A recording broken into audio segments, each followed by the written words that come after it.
Satu fenomena luar biasa kini sedang berlaku di seluruh dunia, terutamanya dalam kalangan pengembara yang pernah menjejakkan kaki ke Malaysia. Baru-baru ini satu gelombang perbincangan hangat meletus di media sosial antarabangsa. Isunya bukan mengenai pelancong yang kehilangan pasport atau terperangkap akibat masalah undang-undang. Tidak, mereka tidak hilang tanpa jejak. Sebaliknya, mereka secara sedar memilih untuk tidak pulang ke negara asal. Pada mulanya niat mereka hanyalah untuk melancong menyambung pengajian urusan perniagaan atau sekadar persinggahan singkat.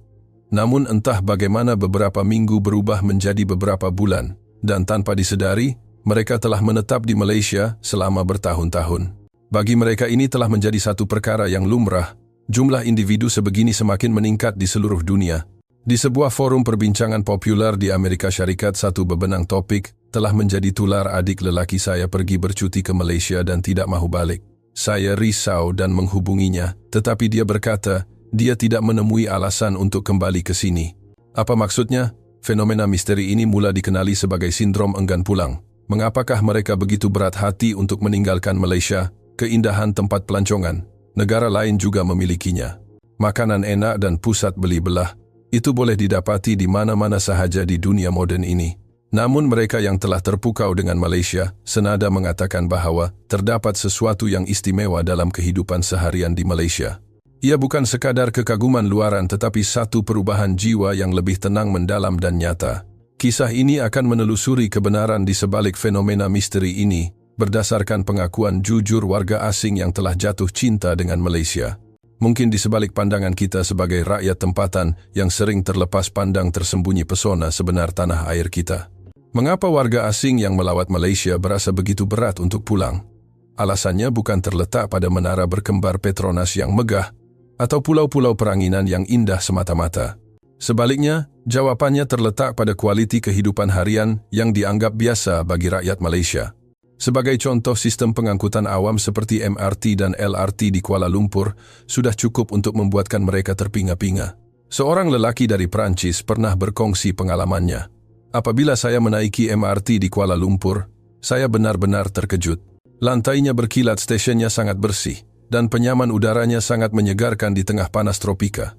Tiada contengan vandalisme di dinding, walaupun sesak orang ramai beratur dengan tertib. Ia bukan sekadar kereta api. Ia adalah ruang yang penuh dengan disiplin dan adab. Di banyak bandar besar di Eropah atau Amerika, kereta api bawah tanah sering dikaitkan dengan kekotoran, kebisingan dan tahap keselamatan yang meragukan. Tandas awam di stesen seringkali menjijikkan sehingga orang takut untuk menggunakannya. Jeritan dan pergaduhan di dalam gerabah adalah pemandangan biasa. Oleh itu, ketertiban MRT Malaysia dan kesedaran sivik yang tinggi, seperti memberi tempat duduk kepada yang memerlukan, adalah seperti satu dunia lain bagi mereka. Selain itu, satu perkara yang menyentuh hati ramai warga asing adalah budaya kejujuran dan keselamatan barang pribadi. Jika Anda tertinggal telefon bimbit atau dompet, peluang untuk mendapatkannya semula adalah sangat tinggi, sama ada dihantar ke balai polis atau disimpan oleh pemilik kedai. Budaya amanah ini yang mungkin dianggap biasa di Malaysia adalah sesuatu yang sukar dibayangkan di banyak negara lain. Daniel, seorang pelajar dari Amerika Syarikat, pernah tertinggal telepon pintarnya di sebuah kedai mamak yang sibuk. Dengan hati yang pasrah dia kembali untuk mencarinya, menyangka ia sudah dicuri.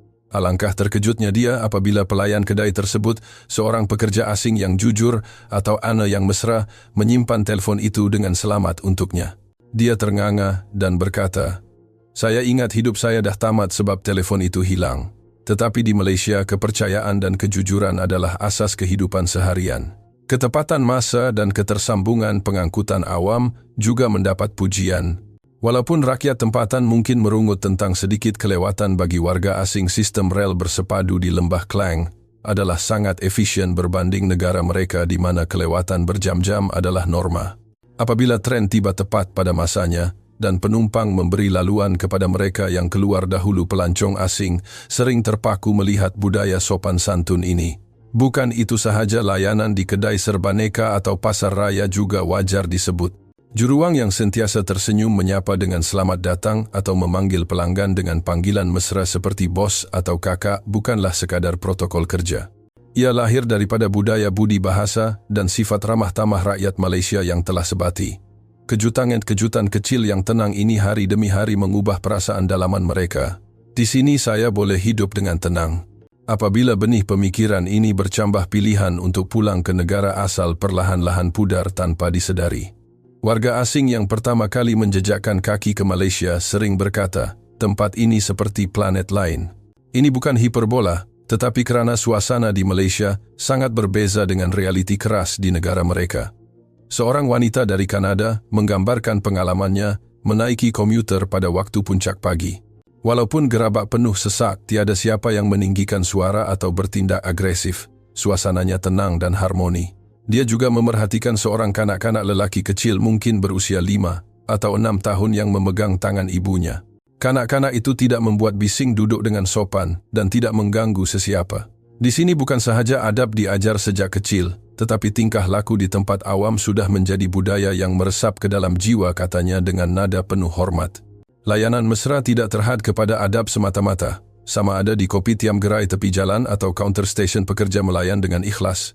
Markus, seorang profesor universiti dari Jerman, tidak dapat melupakan hari pertamanya di Malaysia.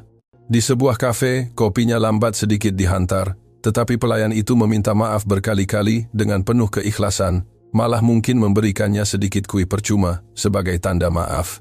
Dia berkata, "Saya pula yang rasa bersalah, kerana mereka meminta maaf dengan begitu bersungguh-sungguh. Di sini kemanusiaan bukan sekadar urusan perniagaan, tetapi lahir dari hati yang tulus." Faktor keselamatan juga memainkan peranan utama, terutamanya bagi wanita. Keupayaan untuk keluar bersendirian pada waktu malam dengan rasa selamat adalah simbol keamanan Malaysia. Di banyak negara barat, wanita berjalan sendirian selepas matahari terbenam dianggap tindakan berisiko tinggi. Namun di Malaysia, sama ada di stesen LRT Kedai Serbaneka 24 jam atau kawasan perumahan yang diterangi lampu jalan perasaan takut itu hampir tiada. Kehidupan malam yang meriah dengan budaya makan lewat malam supper menjadikan jalan raya sentiasa hidup. Bagi warga asing, nikmat rasa selamat ini tidak ternilai harganya. Segala aspek kehidupan harian ini, adab, keselamatan dan layanan mencipta satu kesempurnaan yang sukar digambarkan. Ia bukan sekadar tentang kemudahan, tetapi tentang perasaan dihargai sebagai manusia. Inilah mungkin sebab utama mengapa Malaysia menjadi tempat yang membuatkan orang tidak mahu pulang. Elisa, seorang pelajar dari Amerika Syarikat, tiba di Malaysia buat kali pertama pada satu malam bulan September yang lembab. Penerbangannya lewat dan dia tiba di hotel selepas jam 12 tengah malam. Kelaparan, dia memberanikan diri berjalan ke kedai serbaneka, berhampiran mungkin Family Mart atau 7-Eleven. Di Amerika tindakan ini dianggap gila, tetapi malam itu dia tidak berasa takut. Berjalan di bawah lampu jalan, tiada siapa merenung saya dengan pandangan jahat. Orang yang berselisih hanya mengangguk atau tersenyum. Rasanya seperti bandar ini sedang menjaga saya, katanya. Masuk ke dalam kedai serbaneka, pintu automatik terbuka, dan dia disambut oleh hawa dingin yang menyegarkan serta bau oden yang enak. Rak-rak dipenuhi dengan onigiri, sandwich, nasi lemak bungkus, malah barangan penjagaan diri yang lengkap. Elisa tergamam. Adakah ini kedai ahli sihir? Semuanya ada. Bukan hanya barangannya, tetapi keramahan pekerja yang bertanya sama ada dia mahu makanannya, dipanaskan membuatkan hatinya tersentuh. Kalau saya tinggal di sini, saya rasa saya boleh hidup dengan tenang, fikirnya. Bagi rakyat Malaysia, kedai serbaneka 24 jam atau kedai mama adalah perkara biasa. Namun di Amerika, banyak kedai serbaneka gelap suram dan berbahaya pada waktu malam. Oleh itu, kedai di Malaysia yang terang benderang dan selamat adalah satu syurga kecil bagi mereka. Dia juga terkejut dengan harganya. Ini cuma 5 RM, sekitar $1, sedapnya tak masuk akal. Makanan yang mungkin berharga $10 di negaranya boleh dinikmati dengan harga shilling di sini. Rasa selamat dan layanan mesra ini menjadi sihir yang mengikatnya. Sebelum pulang, Elisa kembali ke kedai itu dan berfikir, esok saya akan naik kapal terbang, tapi sebahagian hati saya akan tertinggal di sini. Bagi Liam, pelajar Amerika yang belajar di Malaysia selama 6 bulan, kepulangannya ke tanah air adalah satu kejutan budaya yang menyakitkan. Sebaik sahaja saya mendarat dan menaiki kereta api di negara saya, dunia terasa kasar. Sampah di lantai, orang menjerit di telefon, tiada rasa hormat. Di Malaysia semua orang menjaga ruang awam bersama. Di sini semua orang pentingkan diri sendiri.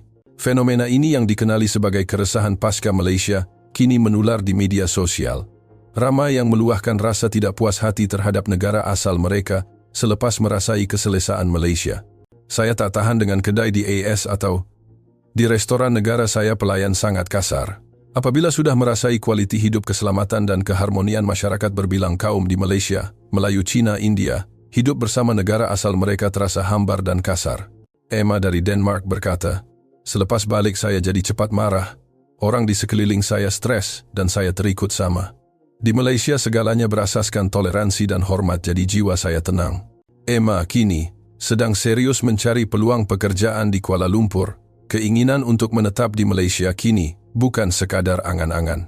Forum dalam talian dipenuhi pertanyaan tentang visa Malaysia My Second Home MM2H visa nomad digital dan cara mendapatkan pemastautin tetap. Mengapa mereka begitu mendambakan Malaysia? Sebab utamanya ialah ketenangan minda. Ramai yang menyebut tentang kos sara hidup yang rendah, tetapi kualiti hidup yang tinggi, terutamanya kos perubatan yang berpatutan dan bertaraf dunia. Luca, jurutera IT dari Itali yang bekerja di Cyberjaya berkata, "Di sini saya rasa dilayan sebagai manusia. Walaupun kerja sibuk bandar ini menenangkan saya. Paling penting dunia tanpa keganasan dan jeritan kasar menyelamatkan mental saya. Sudah tentu berpindah ke Malaysia, ada cabarannya. Bahasa Melayu, nuansa budaya Manglish, cuaca panas dan birokrasi adalah halangan. Namun ramai warga asing sanggup belajar bahasa Melayu, membiasakan diri dengan makanan pedas, dan menyertai perayaan seperti Hari Raya atau Tahun Baru Cina demi menjadi sebahagian daripada masyarakat ini." Sikap Malaysia yang semakin terbuka menerima ekspatriat dan pelabur asing juga membantu. Kini Malaysia bukan lagi sekadar destinasi pelancongan, tetapi pilihan serius untuk membina kehidupan. Jacob, pelajar dari UK yang pernah menyertai pertukaran pelajar di University Science Malaysia USM di Pulau Pinang, pada mulanya bergelut dengan kejutan budaya. Namun lama-kelamaan, rutin harian mengubahnya. Pak Cik di gerai nasi kandar yang menegurnya, "Makan apa hari ini?" Anak muda dompetnya yang tercicir di Grab dipulangkan tanpa kurang 1 sen dan kemeriahan pasar malam, semua ini meresap ke dalam jiwanya. "Di sini ada perasaan bahwa saya secara semula jadi diterima dalam komuniti," kata Jacob. Apabila dia pulang ke UK, dia terkejut dengan kesunyian dan sifat dingin masyarakatnya. "Saya rindu kehangatan Malaysia. Kehangatan itu bukan hanya cuaca, tetapi sifat ambil berat manusianya." Edro, seorang juru teknik dari Filipina yang bekerja di kilang di Pulau Pinang, turut berkongsi rasa hormatnya.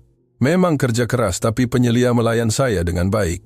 Bila mereka ajak makan sekali waktu rehat, saya rasa dihargai. Di sini tuntutan kerja disulami dengan semangat kekitaan. Malaysia mungkin tidak sempurna. Warga asing juga menyadari cabaran seperti kesesakan lalu lintas atau cuaca yang tidak menentu. Namun, komen-komen di media sosial majoritinya berakhir dengan, 'Walaupun begitu saya tetap mau kembali. Saya mau tinggal di sana.'" Komen seorang pengguna Amerika merumuskan segalanya. Malaysia ibarat satu rahasia terbaik Asia yang disimpan rapi. Wanita boleh berjalan malam dengan selamat, makanan murah dan bertaraf dunia, dan orangnya sangat mesra. Bagi kita rakyat Malaysia, stesen yang bersih, kedai mamak 24 jam dan sapaan mesra mungkin perkara biasa. Tetapi bagi dunia luar ia adalah satu keajaiban dan harapan. Kini semakin ramai orang dari seluruh dunia bukan lagi berkata, "Saya mahu melawat Malaysia," tetapi, "Saya mahu pulang ke Malaysia." Hanya dengan secawan teh tarik, suasana meriah di kedai makan lewat malam, atau ketenangan waktu pagi di taman rekreasi, semua ini menjadi alasan untuk mereka tidak mahu pergi. Jika kisah ini membuka mata Anda untuk menghargai tanah air kita yang indah ini, saya amat berbesar hati. Dengarlah suara dunia yang kini sedang jatuh cinta dengan Malaysia. Jika Anda merasai getaran cerita ini, jangan lupa untuk melanggan dan menekan butang suka. Sokongan Anda adalah tenaga untuk kami menganyam kisah seterusnya. Terima kasih kerana menonton dan sehingga kita bertemu lagi dalam video akan datang.